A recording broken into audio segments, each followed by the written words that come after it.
Today, I'm going to show you how to use a Vlookup function. What does the Vlookup function do? Vlookup function looks up a given value in a range and returns another value. For example, I have a data set here which has two columns, names and score. So the Vlookup function, I can tell it look up Peter and return a score, or look up Mary and return the score of Mary. So let's first understand what's the composition of this Vlookup function.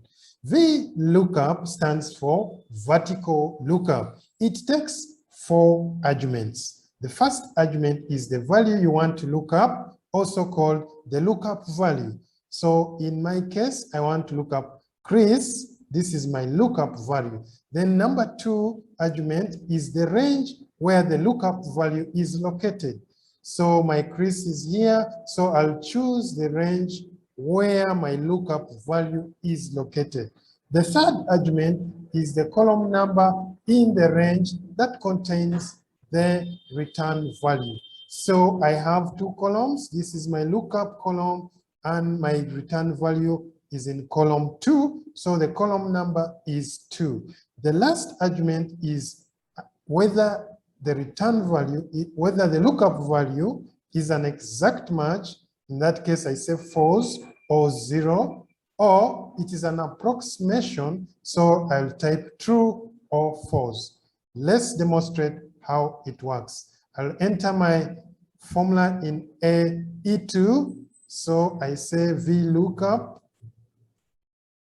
I get a hint here. Lookup value, I'm looking up Chris. The range is this one here. The column number of the return value is in column 2, 1, 2. I want to return this 2. I want an exact match, so I go with 0 or false. I enter. So it tells me that if you look up Chris in this data set, you will get a score of 5.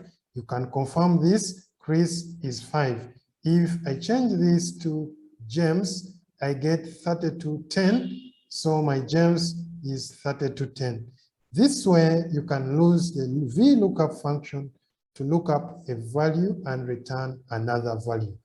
Thank you for watching. Please subscribe, share, and hit the notification button if you want more videos like this. Have a great day.